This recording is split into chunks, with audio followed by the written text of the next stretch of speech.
Sir, ಮಾಧ್ಯಮ ಮಿತ್ರರಿಗೆ ಇವತ್ತಿನ ಪತ್ರಿಕಾಗೋಷ್ಠಿಯಲ್ಲಿ ನಮ್ಮ ಪಕ್ಷದ ಹಿರಿಯರಾದ ಅನಿಲ್ ಕುಮಾರ್ ಅವರು, ಎಸ್.ಸಿ.ಎಂ.ಎಚ್ ಉಪಾಧ್ಯಕ್ಷರಾದ ಮಂಜುನಾಥ್ ಅವರು, ನಮ್ಮ ಮತ್ತೊಬ್ಬ ಕಿರಣ್ ಸೂರ್ಯರವರು, ಮಾಜಿ ಅಧ್ಯಕ್ಷರಾದಂಥ ಪುರಸಭೆ ಸತ್ಯೇಂದ್ರ ಕುಮಾರ್ ಅವರು. ಸರ್, ತಮಗೆ ಇವತ್ತಿನ ವಿಶೇಷತೆ ಇಡೀ ರಾಜ್ಯ ನಿರೀಕ್ಷೆಯಂತೆ ಒಳ ಮೀಸಲಾತಿ ಬಗ್ಗೆ ಗಂಭೀರವಾಗಿ ಚರ್ಚೆ ಕರ್ನಾಟಕದಲ್ಲಿ ಆಗ್ತಾ ಇತ್ತು.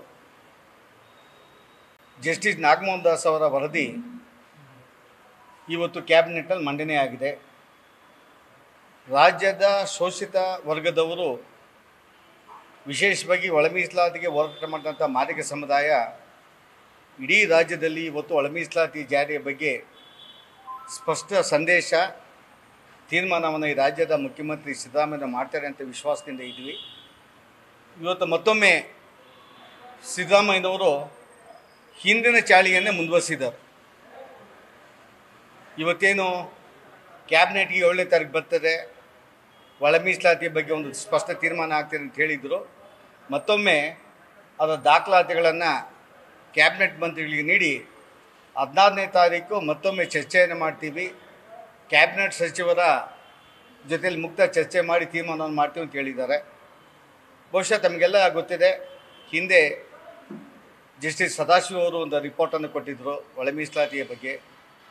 ಅದೇ ರೀತಿಯಾದ ಒಳ ಮೀಸಲಾತಿಯ ಬಗ್ಗೆ ಸನ್ಮಾನ್ಯ ಹಿಂದಿನ ಮುಖ್ಯಮಂತ್ರಿಗಳಂಥ ಬೊಮ್ಮಾಯಿಯವರು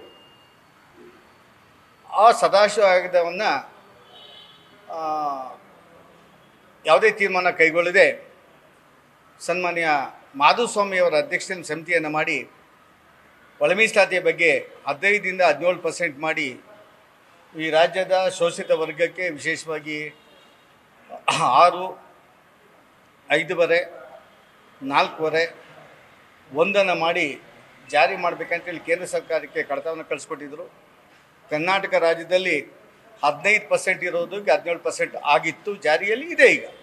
ಅದು ಇವತ್ತು ಈ ರಾಜ್ಯದ ಮುಖ್ಯಮಂತ್ರಿ ನಾನು ಎಂಪೆರಿಕಲ್ ಡೇಟಾನ ಪಡಿತೇನೆ, ಅದು ಡೇಟಾ ಇಲ್ಲದೆ ಏನು ಮಾಡೋಕ್ಕಾಗೋದಿಲ್ಲ, ಬ್ಯಾಕ್ವರ್ಡ್ನೆಸ್ಸನ್ನು ಡೀಟೇಲ್ ಡೇಟಾ ರಿಪೋರ್ಟ್ ಬರಬೇಕಾಗಿದೆ, ಜನಸಂಖ್ಯೆ ಬರಬೇಕಾಗಿದೆ ಅಂತೇಳಿ ಎಲ್ಲ ವರದಿಯನ್ನು ಕಳಿಸ್ಕೊಂಡು ಮತ್ತೊಮ್ಮೆ ಇವತ್ತಿನ ತೀರ್ಮಾನವನ್ನು ನೋಡಿದ್ರೆ ಈ ರಾಜ್ಯದ ಮುಖ್ಯಮಂತ್ರಿ ಮೇಲೆ, ಈ ರಾಜ್ಯವನ್ನು ಆಡಳಿತ ಇದ್ದಾಗ ಮತ್ತೊಂದು ವರ್ಗದ ಮೇಲೆ ನಮಗೆ ಅನುಮಾನ ಬರ್ತದೆ. ಅನುಮಾನ ಬರೋದ್ರಿಂದ ನಾವು ಮತ್ತೊಮ್ಮೆ ಈ ರಾಜ್ಯದಲ್ಲಿ ಒಳ ಮೀಸಲಾತಿಗೆ ಹೋರಾಟ ಮಾಡಿದ ಅನೇಕ ಸಂಘಟನೆಗಳಿದೆ. ಆ ಸಂಘಟನೆಯ ನಾಯಕರನ್ನು, ನಮ್ಮ ಸಮಾಜದ ಮುಖಂಡರನ್ನು ಒಂದು ಕಡೆ ಸಭೆ ಸೇರಿ ಈ ರಾಜ್ಯದ ಮುಖ್ಯಮಂತ್ರಿಯ ವಿಳಂಬ ನೀತಿ ಮತ್ತು ಹಿಂದೆ ಕಾಂತರಾಜ್ ವರದಿಯನ್ನು ಯಾವ ರೀತಿ ಡ್ರಾಫ್ಟ್ ಮಾಡಿದ್ದು ಅದೇ ರೀತಿ ಈ ನಾಗಮೋಹನ್ ದಾಸ್ ವರದಿಯವರನ್ನು ತಿರಸ್ಕಾರ ಮಾಡ್ತಾರಾ, ಒಪ್ಪುತ್ತಾರಾ, ಈ ಸಮಾಜಕ್ಕೆ ನ್ಯಾಯ ಕೊಡ್ತಾರ ಅನುಮಾನ ಇರೋದ್ರಿಂದ ನಮಗೆ ಮತ್ತೊಂದು ಚಳವಳಿಯನ್ನು ಪ್ರಾರಂಭ ಮಾಡೋದಕ್ಕೆ ಕೆಲವೇ ದಿನಗಳಲ್ಲಿ ತೀರ್ಮಾನ ತೆಗೆದುಕೊಳ್ತೀವಿ ಅಂತೇಳಿ ಈ ರಾಜ್ಯದ ಮುಖ್ಯಮಂತ್ರಿ ಹೇಳೋದಕ್ಕೆ ತಮ್ಮ ಮುಂದೆ ಬಂದಿದ್ದೀನಿ. ಅದರ ಜೊತೆಗೆ ಈಗಾಗಲೇ ಮಾಧ್ಯಮದಲ್ಲಿ ಚರ್ಚೆ ಆಗ್ತಾಯಿದೆ. ನಾಗಮೋಹನ್ ದಾಸ್ ವರದಿ ಕೊಟ್ಟಾಗ ಒಂದು ಪತ್ರಿಕೆಯಲ್ಲಿ ಒಂದೊಂದು ಬರ್ತಾ ಇತ್ತು, 6.5%, 5.5%, 4%, 1% ಮಾಡಿ ಸರ್ಕಾರ ನಾಗಮೋಹನ್ ದಾಸ್ ಅವರು ರೆಕಮೆಂಡ್ ಮಾಡಿದ್ದಾರೆ ಅಂತೇಳಿ. ಇವತ್ತು ಅಧಿಕೃತವಾಗಿ ಕ್ಯಾಬಿನೆಟ್ಟಲ್ಲಿ ಈ ರಾಜ್ಯದ ಮುಖ್ಯಮಂತ್ರಿಗಳು ನಾಗಮೋಹನ್ ದಾಸ್ ವರದಿಯಲ್ಲಿ ಹೈಲೈಟ್ಸನ್ನು, ಒಂದು ಕಾಪಿಯನ್ನು ರಾಜ್ಯದ ಮಂತ್ರಿಮಂಡಲದ ಸದಸ್ಯರಿಗೆ ನೀಡಿದ್ದಾರೆ. ಆ ಮಾಧ್ಯಮದಲ್ಲಿ ಸೋರಿಕೆ ಆಗೋ ರೀತಿಯಲ್ಲಿ ಅವರು 5 ಗುಂಪುಗಳನ್ನು ಮಾಡಿದ್ದಾರೆ ಅಂತೇಳಿ. ಒಂದು ಅಲಿಮಾರಿ ಗುಂಪು 59 ಸಮುದಾಯಗಳನ್ನು ಸೇರಿಸಿದ್ದಾರೆ ಅಂತೇಳಿ, ಮತ್ತೊಂದು ಬಿ ಗುಂಪು 18 ಸಮುದಾಯಗಳನ್ನು ಬಿ ಗುಂಪಿಗೆ ಸೇರಿಸಿ ಅಂತೇಳಿ, ಸಿ ಗುಂಪಿಗೆ 17 ಗುಂಪುಗಳನ್ನು ಸೇರಿಸಿದ್ದಾರೆ ಅಂತೇಳಿ, ಮತ್ತು AKADಗೆ ಅನ್ನೋ ಇನ್ನೊಂದು ಈ ಗುಂಪಿಗೆ 3 ಗುಂಪುಗಳನ್ನು ಸೇರಿಸಿ ವರ್ಗೀಕರಣ ಮಾಡಿದ್ದಾರೆ ಅಂತೇಳಿ ಡೇಟಾ ಬಂದಿರೋದು. ನಾನು ಎಲ್ಲರ ಬಗ್ಗೆ ಮಾತಾಡೋಕ್ಕೆ ಹೋಗೋದಿಲ್ಲ. ಮಾದಿಗ ಸಮುದಾಯದ ಜನಸಂಖ್ಯೆ 33 ಲಕ್ಷ ಇದೆ ಅಂತೇಳಿ ಮಾಧುಸ್ವಾಮಿ ವರದಿಯಲ್ಲಿ ಆ ಡೇಟಾನ ಹೇಳಿದರು.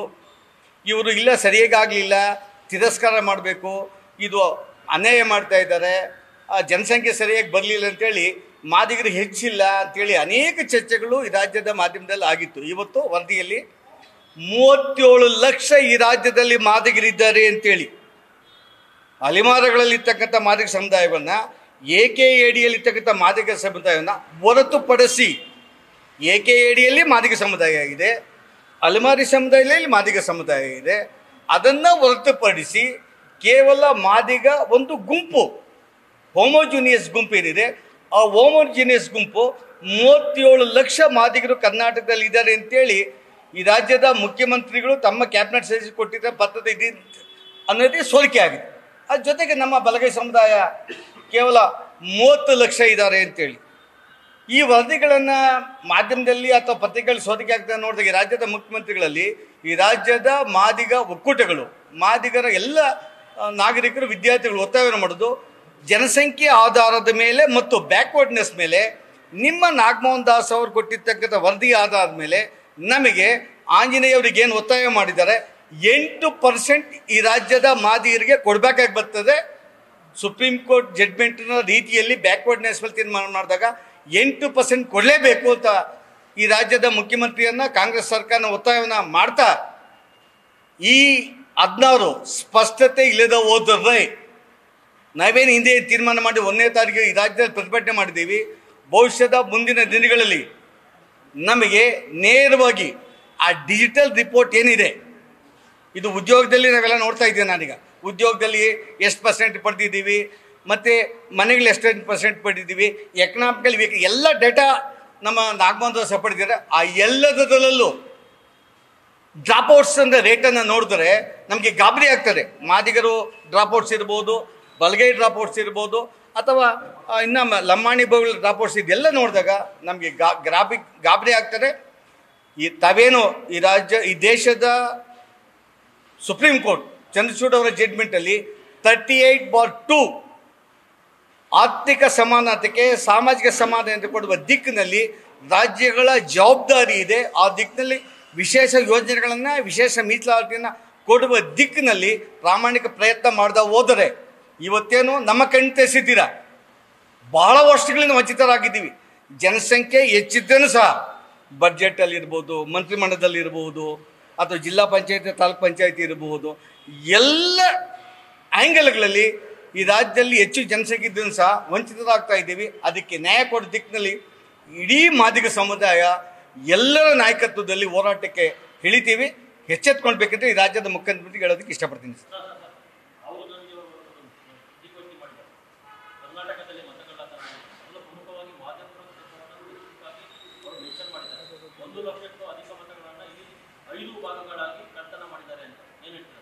ಸರ್, ನಮ್ಮ ಪಕ್ಷ ಈಗಾಗಲೇ ಈ ರಾಜ್ಯದ ರಾಜ್ಯಾಧ್ಯಕ್ಷರು ತಮ್ಮ ಮುಂದೆ ಹೇಳಿದ್ದಾರೆ. ಅದು ಪಕ್ಷದ ಇದನ್ನು ಸ್ಟಡಿ ಮಾಡಿ ರಿಪೋರ್ಟನ್ನು ಕೊಟ್ಟಿದೆ. ಆದರೆ ಒಬ್ಬ ಮಾಜಿ ಮಂತ್ರಿಯಾಗಿ ಯಾವುದೇ ನ್ಯೂನತೆಗಳಿಗೆ ಬಂದಾಗ ಆಯಾ ಕ್ಷಣಗಳಲ್ಲಿ, ಆಯಾ ದಿನಗಳಲ್ಲಿ